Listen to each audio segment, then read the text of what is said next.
नमस्कार, गोरखपुर न्यूज में आपका स्वागत है। दिन भर की खबरों के साथ मैं हूं रुपिका कश्यप। भाजपा के एमएलसी देवेंद्र प्रताप सिंह ने आज जिला कारागार में बंद सिपाही पंकज कुमार से मुलाकात की। मुलाकात के बाद एमएलसी ने बताया कि मुझे देखकर ऐसा लग रहा है कि मानवता शर्मसार हो गई है। एक चिकित्सक द्वारा एक सिपाही के साथ इतनी बर्बरता की गई है। पीड़ित सिपाही गंभीर रूप से घायल है। उसके सिर और हाथ पर गहरे जख्म हैं। बाएं हाथ के हथेली का मांस उखड़ गया है। उन्होंने बताया है कि सबसे निंदनीय बात यह है कि सिपाही को 3 और 4 अक्टूबर दोनों दिन पीटा गया। 4 अक्टूबर को डॉक्टर अनुज सरकारी ने सिपाही को नंगा करके पीटा। यह किसी चिकित्सक का काम नहीं है, यह एक कसाई का काम है। पीड़ित सिपाही ने कैंट थाने में डॉक्टर के खिलाफ शिकायत दर्ज कराई थी, लेकिन पुलिस ने कोई कार्यवाही नहीं की। सिपाही के 4 साल का बच्चा अपने पिता की ऐसी हालत में देख रोता रहा। सिपाही की पत्नी के साथ छेड़छाड़ की। यह बेहद दुर्भाग्यपूर्ण है कि एक पीआरबी के सिपाही को डॉक्टर और उसके गुंडों द्वारा इस तरह पीटा गया। एमएलसी ने मांग की है कि डॉक्टर अनुज सरकारी और उसके गुंडों के खिलाफ कड़ी कार्रवाई की जाए और उन्हें जेल भेजा जाए। उन्होंने कहा है, पीआरवी के सिपाही को पीटे जाने का वीडियो वायरल हो रहा है, फिर भी पुलिस मौन है। इससे सिपाही का मनोबल टूट रहा है। उन्होंने कहा, डॉक्टर ने खुद को चोट पहुंचाने का नाटक किया है। डॉक्टर के हॉस्पिटल को सील किया जाना चाहिए और सीसीटीवी फुटेज को जब्त किया जाना चाहिए। डॉक्टर और उसकी पत्नी के खिलाफ मुकदमा दर्ज होना चाहिए। एमएलसी ने कहा है कि वह इस मामले को सदन में उठाएंगे और पीड़ित सिपाही को न्याय दिलाने के लिए हर संभव प्रयास करेंगे। मुझे इसके लिए किसी से भी टकराना पड़े तो पीछे नहीं हटूंगा। इस संबंध में गोरखपुर न्यूज से बात करते हुए एमएलसी देवेंद्र प्रताप सिंह ने कहा, आज जो बातें हुई हैं उस पूरी मानवता शर्मसार हो गई। एक चिकित्सक के दरिंदगी के कारण पीड़ित सिपाही गंभीर रूप से चोटिल है। उसके सर के पीछे और दाहिनी तरफ गंभीर चोट लगे हैं, टाँके लगे हुए हैं। उसके बाएं हथेली का हाथ का मांस उखड़ गया है। और जो सबसे शर्मनाक घटना है कि 3 तारीख को भी सिपाही को पीटा गया और 4 को भी पीटा गया। 4 को चिकित्सक ने दरिंदगी की सारी सीमाएं पार कर दिया, सिपाही को नंगा करके पीटा। उसके शरीर से बंडी और चड्डी तक उतरवा के पीटा और वो भी डॉक्टर अपनी बीबी के कक्ष में ले जाकर उसके शरीर से कपड़े उतार कर पीटा। ये काम किसी चिकित्सक का नहीं हो सकता। ऐसा करने वाला व्यक्ति चिकित्सक नहीं है, कसाई है। और उस कसाई के खिलाफ 3 तारीख को ही पीड़ित सिपाही ने तहरीर दिया था कैंट पुलिस को। कैंट पुलिस ने इसका मुलायजा तो कराया लेकिन तहरीर नहीं लिखा।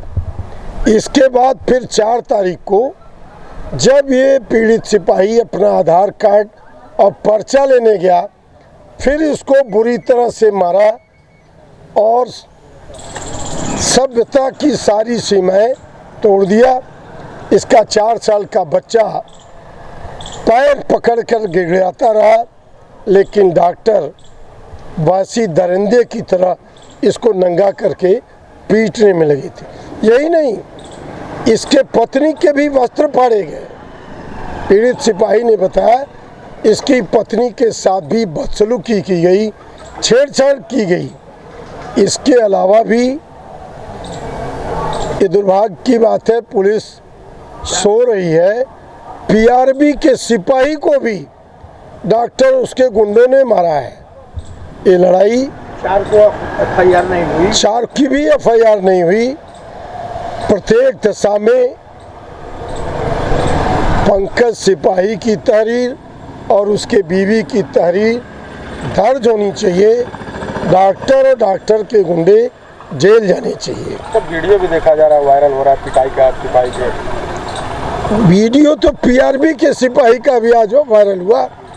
इसके बाद भी पुलिस मौन है तो पुलिस का मनोबल इस तरह के उपेक्षात्मक भाव से गिर रहा है।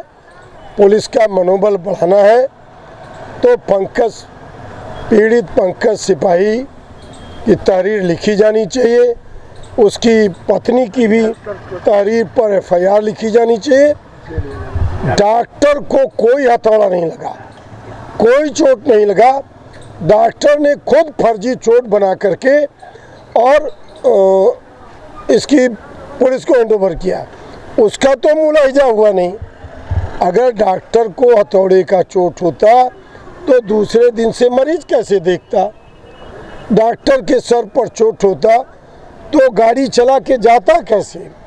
डॉक्टर के ऊपर जो पट्टी है वो फर्जी है और उसकी बनाई गई है, इसलिए पूरे तहसील और उसके डॉक्टर के कैंपस को पुलिस सील करे, CCTV फुटेज को अपने कब्जे में ले और डॉक्टर की बीवी के खिलाफ FIR दर्ज करे, गुंडों के खिलाफ FIR दर्ज करके डॉक्टर और गुंडों को गिरफ्तार किया जाए। उठाया जाएगा मुद्दा ये? बिल्कुल उठेगा। समाज के गरीब, वंचित, शोषित, पीड़ित व्यक्ति को न्याय दिलाने के लिए राजनीति को मैंने अपना धर्म माना है और इस धर्म के निर्वहन में किसी से भी टकराना पड़े तो मैं पीछे नहीं हटूंगा। अब प्रार्थना होगी स्वीकार जगमग गोल्ड कपूर के साथ।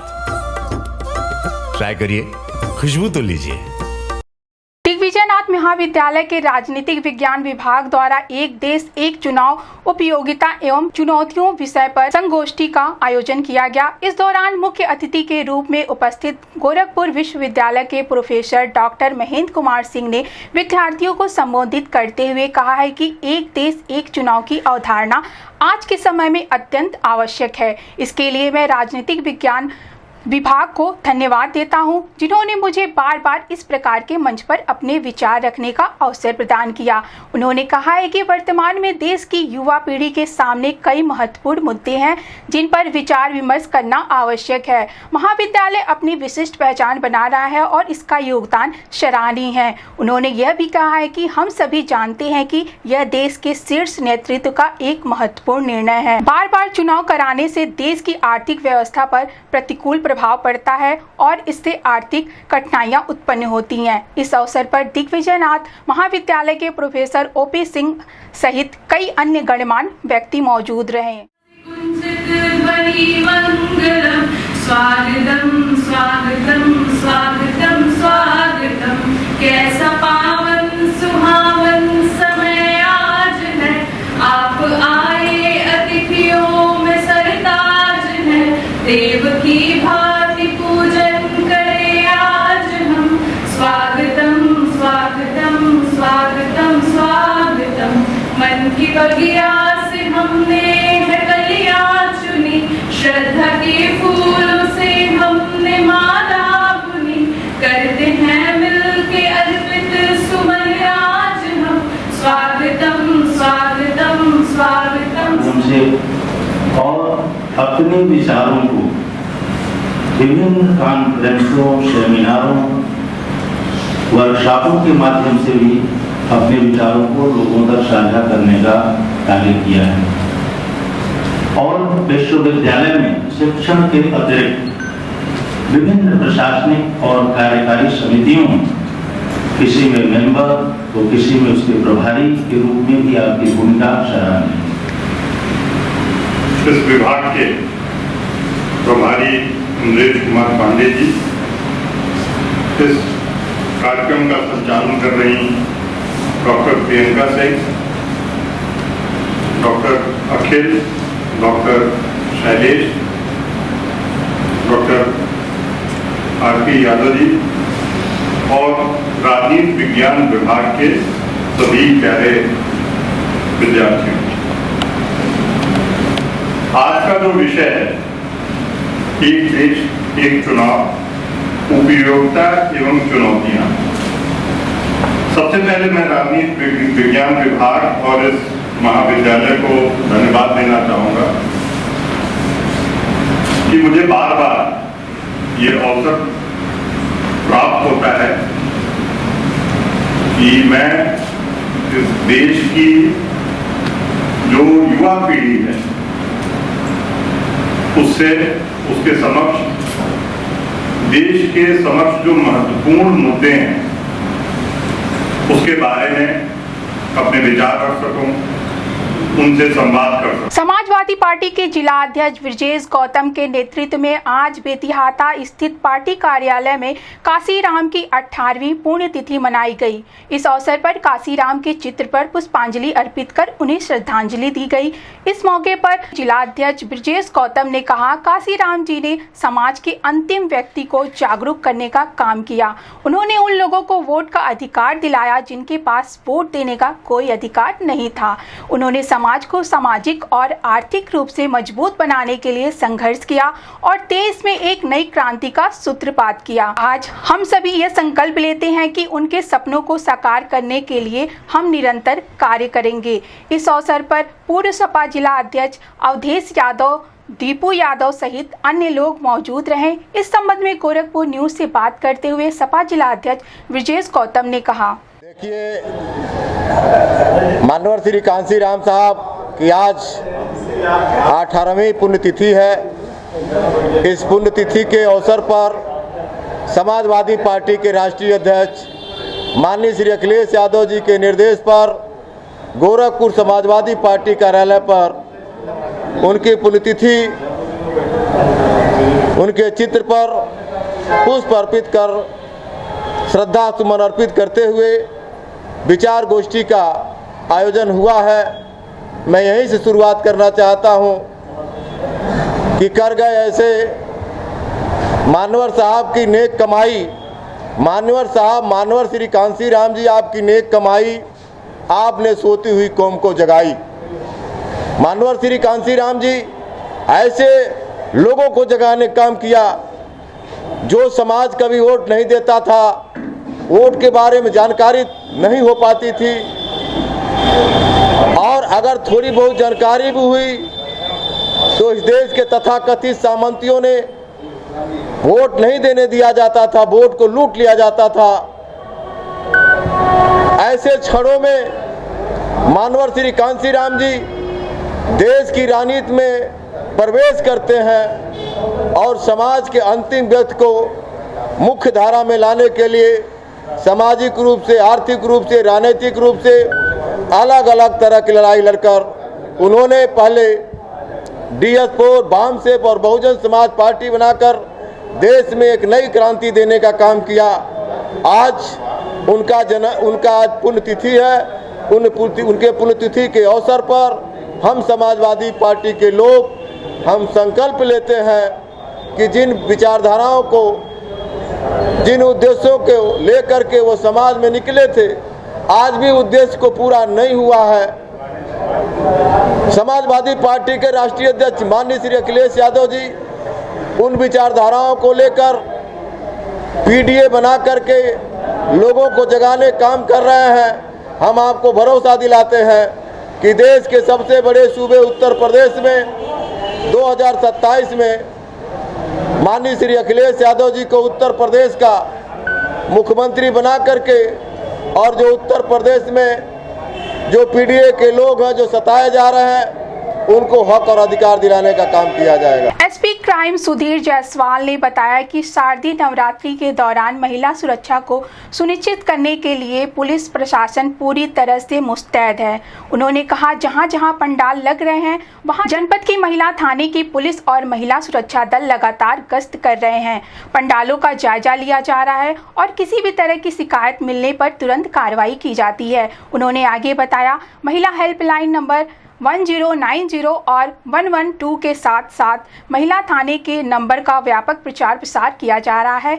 इस समय मिशन शक्ति का 5वां चरण चल रहा है। यदि कोई व्यक्ति महिलाओं के साथ छेड़छाड़ या कोई अन्य अपराध करता पाया जाता है तो उसके खिलाफ कड़ी कार्रवाई की जाएगी। महिलाओं से जुड़े किसी भी प्रकार के अपराध को बर्दाश्त नहीं किया जाएगा।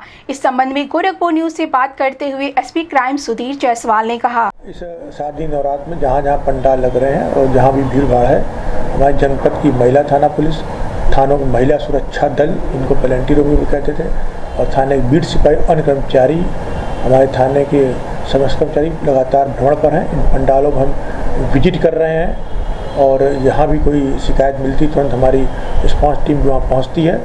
इसके अतिरिक्त पंडालों पर हम जहाँ हमारी जो महिला हेल्प लाइन है, कहीं छेड़खानी होती है तो 1090 112 तो ऐसा महिला थाने का नंबर है, इनको हम इनका प्रचार प्रसार भी कर रहे हैं और हम कहीं भी शिकायत मिलेगी इस पर तुरंत कार्रवाई हम करेंगे। और इसमें शादी नवरात्र में मिशन शक्ति चरण 5 चल रहा है, जिसके तहत भी हम प्रचार प्रसार कर रहे हैं, दिल्ली भी कर रहे हैं, ऑनलाइन भी हम लोगों को इसमें जोड़ेंगे।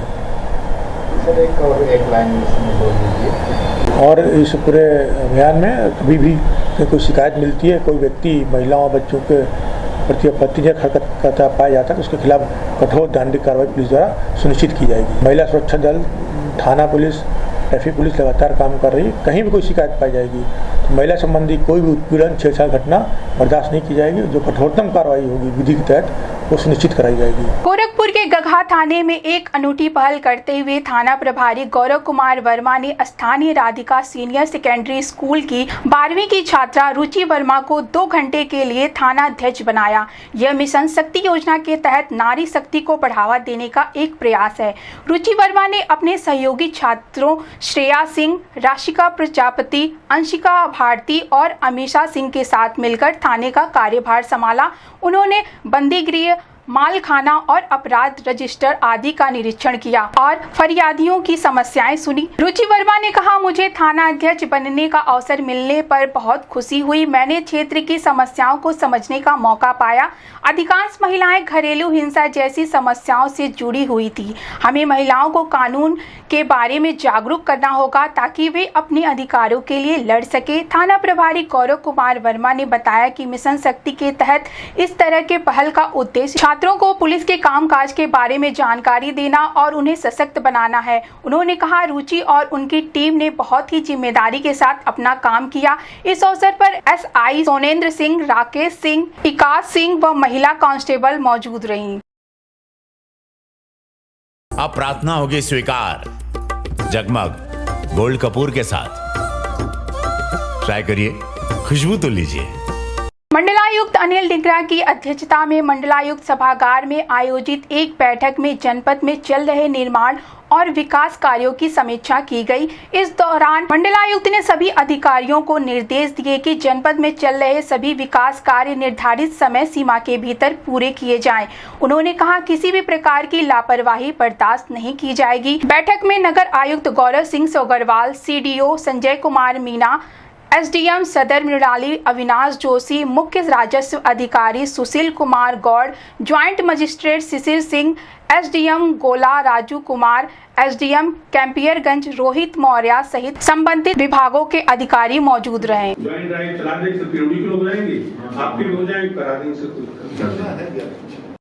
उसमें एक वार्ड नंबर 58 जो सूरजकुंड से बन रहा है, जिसमें इशू आ रहा है जो आप अब प्रार्थना होगी स्वीकार जगमग गोल्ड कपूर के साथ। ट्राई करिए, खुशबू तो लीजिए।